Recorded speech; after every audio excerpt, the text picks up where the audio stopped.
Olá, bom dia. A campanha eleitoral já está a todo vapor. No final da semana passada começou a campanha eleitoral no rádio e na TV. Mas a partir de agora, ou então desde que começou esse processo, quais são as regras que os candidatos devem seguir? E a população, como deve se comportar para fiscalizar todo esse comportamento? É sobre isso que nós vamos conversar no programa de hoje. E quem veio comigo tomar café para nos falar um pouquinho sobre tudo isso foi o Roberto Magno, que é coordenador de cadastro eleitoral do TRE. Bom dia. Bom dia. Seja bem-vindo. Muito obrigado. Começou a campanha eleitoral, porque o período eleitoral já tinha começado, né? Começou a campanha eleitoral. A partir de agora, Magno, quais são as principais preocupações do TRE? Então é isso, né? O TRE vai fiscalizar, né, toda a campanha eleitoral e colocando vários canais à disposição das pessoas para denunciar. Inclusive, a campanha começou dia 16 de agosto, né? E a propaganda na última sexta-feira, propaganda no horário eleitoral, rádio e televisão, né? No dia 30.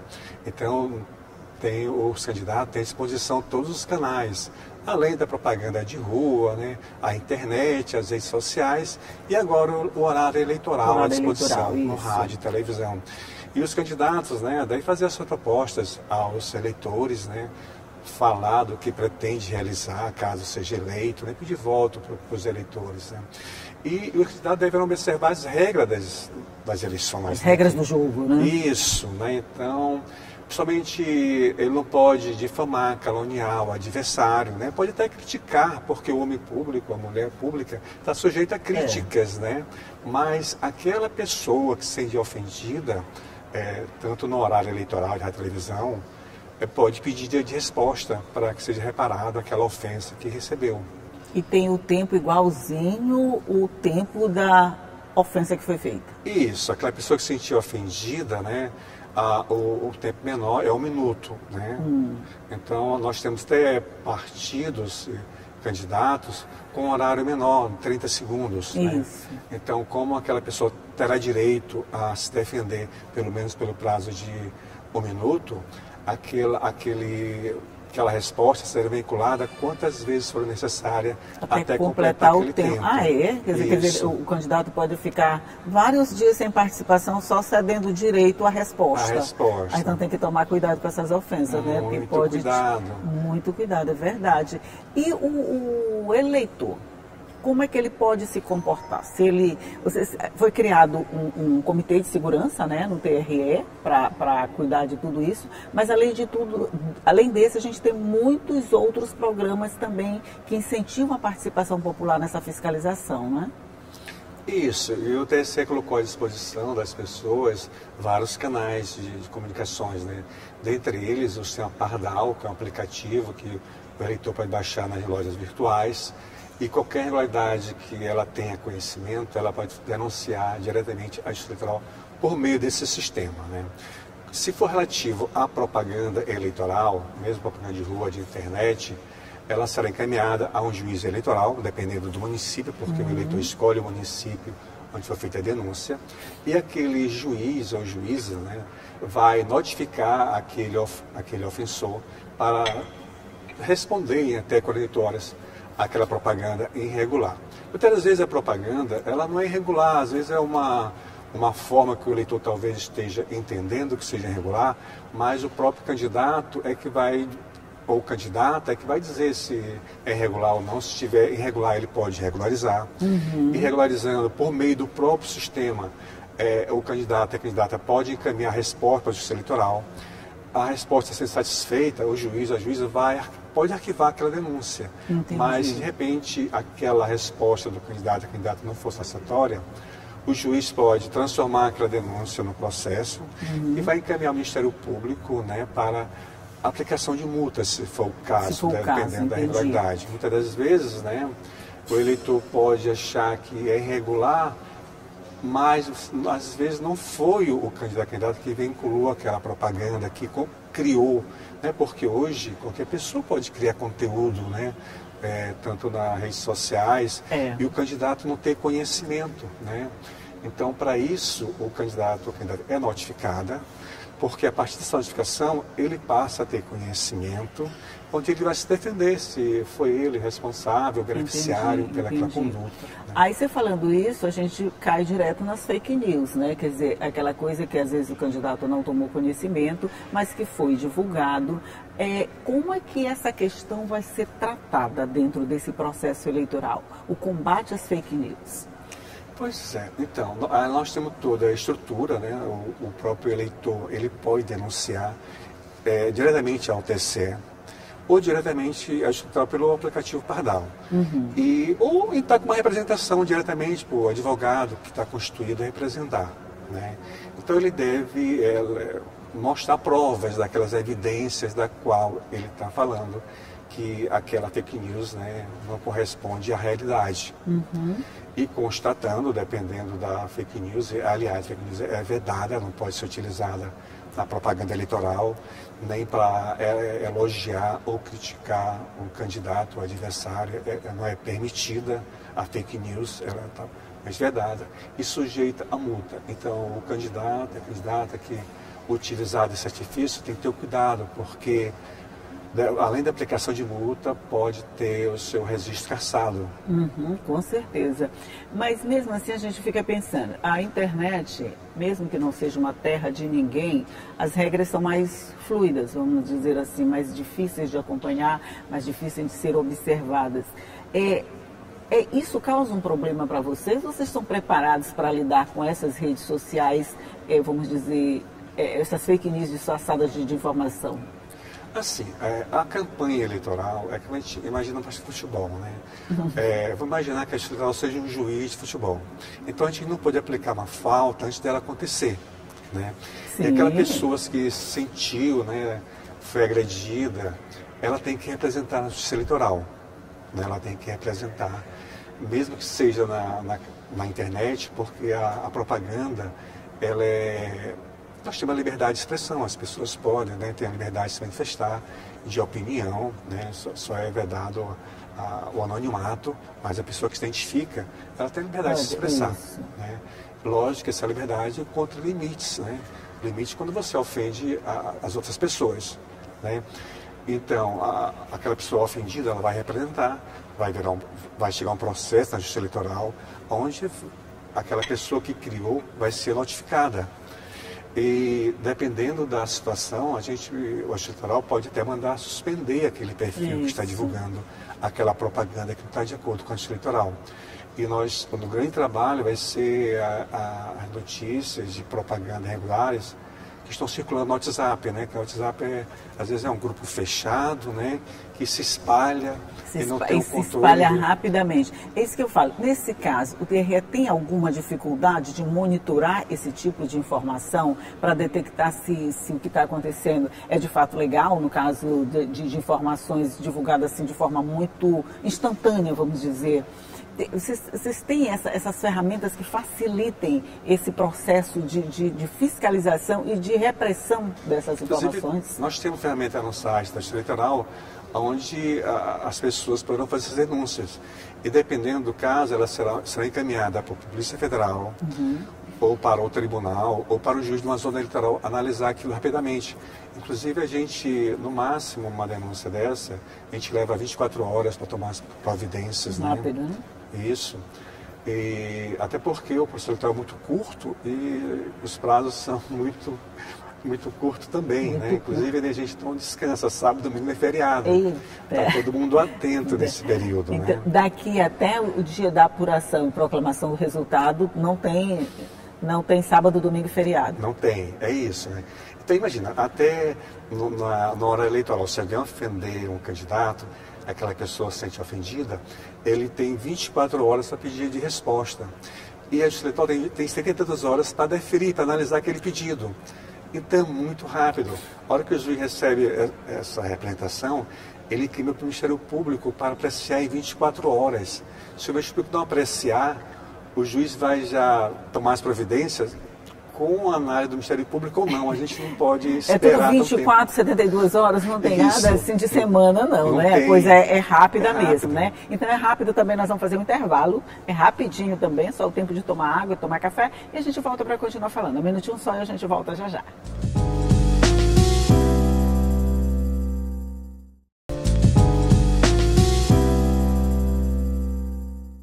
Já estamos de volta conversando aqui sobre campanha eleitoral, sobre horário eleitoral e sobre como o TRE comanda esse processo todo e a participação do eleitor. E eu estou conversando aqui com o Roberto Magno, que é coordenador de cadastro eleitoral do TRE.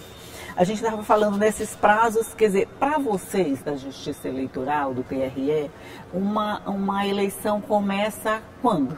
Pois é, quando termina uma eleição, nós já planejamos a próxima, né? Inclusive todas as atividades a gente divide em processos, né? Nós temos uma média de 27 processos de eleições, onde eu cuido de 2 processos, do fechamento de cadastro, né? Do qual eu sou coordenador. Então, fechou o cadastro em maio, eu já começo a me preparar para outro processo. E assim, vários colegas. Tem na minha coordenadoria, tem uma Mariana que cuida de mesários, então a gente divide as atividades. A Mariana Herculano, né? Ela esteve aqui com a gente conversando. Trabalha comigo, sobre, né? Então, a gente se reúne, planeja, a gente discute o que pode ser feito, já pensa nas melhorias da próxima eleição, né? Já corrige os sistemas. Todos esses sistemas são testados para darem certo. O registro de candidatura, o horário eleitoral, o Sem Pardal, todos os aplicativos. Vai terminando um processo, vai começando outro, né? Quer dizer, não tem intervalo. Por exemplo, a gente tem processo eleitoral, campanhas eleitorais e eleições de 2 em 2 anos. Por exemplo, agora a gente está aqui com as municipais, essa coisa toda, daqui a 2 anos já começa a outra. Não tem um intervalo muito grande nesse trabalho, não, né? Não tem, né? Então, quando terminar a eleição, já a partir de novembro, nós já nos reunimos para avaliar as eleições, verificar aquilo que pode ser melhorado, verificar as sugestões, né, que a gente recebe do cidadão, ou do próprio servidor e do juiz, das juízas, do Ministério Público. Então, tudo isso é avaliado para a gente já pensar e melhorar a próxima eleição. A gente faz várias reuniões de todos os processos, discute todos os procedimentos, para que nada dê errado. Que nada dê errado, então, né? Para a eleição acontecer, nós gastamos muitas horas de planejamentos. Eu imagino. Porque, por exemplo, a gente tem as urnas eletrônicas, vamos falar da nossa melhor invenção no sistema eleitoral brasileiro, né? Mas mesmo uma urna eletrônica, lá no interior, distante 800 quilômetros da capital, ela pode dar um probleminha. Isso é um problemão para vocês? É um problema. Inclusive, a gente também, tudo é planejado, né? A questão da contingência, né? A gente calcula quantas urnas são necessárias, se uma der problema, se vai ser substituída. Lógico que o percentual de urnas que com problema é abaixo de 2%. Mas a gente abaixo de 10%? De 2%. De 2%, ótimo. E a gente tem uma reserva técnica acima de 10%, né? A gente divide em polos o estado e temos, além das urnas de contingência que estão nos municípios, nas zonas eleitorais, a gente tem polos maiores com uma reserva de urna para suprir qualquer necessidade. Existe a possibilidade, Magno, de utilizar a urna de papel de alguma forma, ou essa possibilidade para vocês não existe? Olha, no caso, né, a cédula, né, e a urna de lona, né? Pode acontecer, pode acontecer, né? Pode acontecer e a gente está preparado para isso, né? Não é descartado. Inclusive a gente encaminha para as zonas também as urnas de lona com as cédulas, né? Um percentual pequeno, que a última vez que nós tivemos foi em 2018, né? Mas foi um erro lá do supervisor, do setor de prédio, né? Que chegou às 17 horas, né? Ele achou que não deve ter tido alguma falha no treinamento dele, né? Ele encerrou a sessão, né? Encerrou a eleição de 3 sessões, com eleitores na fila, né? Então isso foi um atraso muito grande, né? Porque nós tivemos que, como ele encerrou, nós tivemos que continuar o processo na urna de lona, né? E tivemos que dar um trabalho, teve aquela contagem. Então eu espero que isso não aconteça mais. Peraí, deixa eu entender. Quem está na fila vai votar de qualquer forma, mesmo que passou das 17 horas, que é o horário do nosso deadline, vamos dizer. O prazo limite para o eleitor chegar é 17 horas. Então o eleitor que chega às 17 horas é distribuído senha para garantir o direito de voto. Nós temos exceções que funcionam até 10 da noite, né? E a gente garante é normal, que é normal, tranquilo, né? A eleição passada, a eleição geral que teve muitos votos, né? Então tivemos a ocorrer essas situações. E a gente garante o direito do voto daquela pessoa que chegou às 17 horas votar. dependente do horário que vai terminar. Que vai votar, mas se ela chegar até 17 horas na sessão eleitoral, o direito dela participar está garantido. Está garantido, a gente distribui senha, né, para essas pessoas, para que elas possam votar. Mas assim, só um apelo, não chega a 17 horas não, gente. Essa é mais fácil, vamos dizer assim, porque o número, o tempo que a gente vai passar na cabine pode ser menor, nós temos só 2 escolhas, né? Prefeito e vereador, então vocês trabalham com um tempo médio de quanto mais ou menos a gente gasta no voto desse? Então, este ano, a gente estima que cada voto seja abaixo de 1 minuto, né? Já considerando... Abaixo de 1 minuto, Abaixo de 1 minuto, né? Porque a gente teve a eleição passada, era 6 candidatos, eleições gerais. Isso. E por conta da licitação de urna ter atrasado, a gente não conseguiu adquirir urnas a tempo.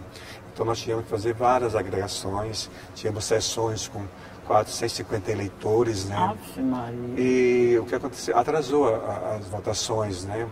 E principalmente a gente tem dificuldade em locais distantes com o grau de instrução dos eleitores, a idade, pessoas idosas votando.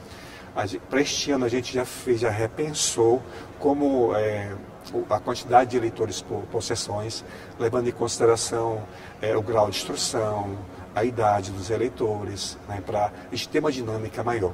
A gente até, né, fez um simulado recentemente lá no governador S. Lobão, né, que vai ter, isso, né, já testando todos os sistemas e tempo de votação.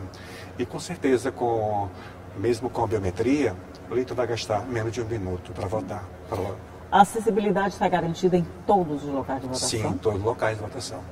A gente faz todo um estudo, né, porque o eleitor, quando ele é habilitado, o próprio sistema já reconhece que é um eleitor que precisa de uma sessão que tenha acessibilidade. E geralmente todos os locais a gente procura afastar, né, locais que têm escada, qualquer obstáculo a esses eleitores. Então a maioria dos nossos locais de votação já contém acessibilidade, né?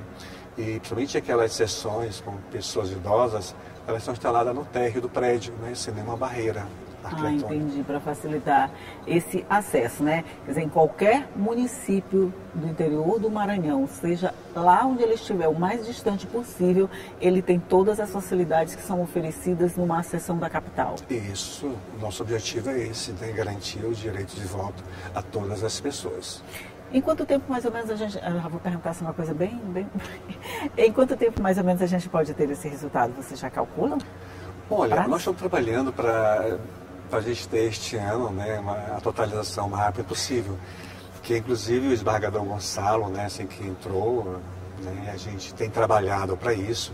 Que inclusive a gente tem um projeto, né, tem um projeto para atender esse eleitor, a gente instalou postos de atendimento em todos os municípios do estado do Maranhão, né? E nesses locais, que às vezes ficam distantes... 217? 217, todos os 217, a gente colocou postos de atendimento. Postos de atendimento. E todos esses locais, todos esses municípios terão local de transmissão, né? Então a gente vai... Vamos supor, tem local lá em aqueles municípios do sul do Maranhão, né, em Balsas, né, tem Labatavo, que fica 200 quilômetros, né, então demorava muito chegar na zona eleitoral. Lá vai ter um local de transmissão, então não vai ter mais um veículo para levar desse local até a zona eleitoral. Retirar esse veículo já facilita bastante, né? E muitas cidades a gente vai transmitir da própria escola. São Luís e Imperatriz, praticamente a gente vai transmitir de todas as escolas, todos os locais de votação. Então não é Então vai ter muita mais agilidade na totalização dos Aí votos. Com isso a gente conhece esse resultado bem mais cedo. Bem mais cedo, eu espero que... Às 19 horas mais ou menos a gente já está... 19 não, mas eu acho que até antes das 22 a gente já conhece os eleitos. A eleição termina às 17 horas, a votação, aliás, termina às 17 horas. Eu já estou querendo o resultado 19 horas, né? Não, é porque, na realidade, assim, a gente começa a receber os primeiros resultados em média 15 minutos depois das 17 horas. A gente começa a receber esses dados, né? E este ano a gente planejou para ser o ano onde a gente vai totalizar mais cedo. Vai sim. Porque às vezes problemas acontecem, a gente sempre tem. É verdade. Aí com votação que termina muito tarde, vocês têm que esperar o resultado, né? Sim. Então, até as 21 horas, vou votar 21, eu estou votando 22, vou votar 21. Até as 21 Sim. horas a gente já está conhecendo esses resultados. Com certeza, né? A gente está trabalhando para isso, para totalizar o mais cedo possível. Ok, olha, obrigada por todas essas informações, por compartilhar todos esses conhecimentos com a gente. A gente vai ficar atento, acompanhando cada passo desse processo eleitoral, o trabalho do TRE, para anunciar logo depois o nosso vencedor nesse pleito. Roberto Magno, muito obrigada por participar aqui. Bom dia para você. Bom dia, estamos à disposição na corregedoria, o nosso corregedor, o Paulo Velto, o Gonçalo, estão à disposição para atender toda a demanda, né, dos meios de comunicações, principalmente nesse período eleitoral. Okay. Tanto o Gonçalo e o Paulo Velto estão à disposição para contribuir, né, em qualquer momento. Muito obrigada, bom dia mais uma vez e bom dia para você também que está aí do outro lado. Espero que tenha aproveitado todas essas informações para participar desse processo eleitoral, desse processo de democracia, da forma mais transparente possível. Tchau e até a próxima.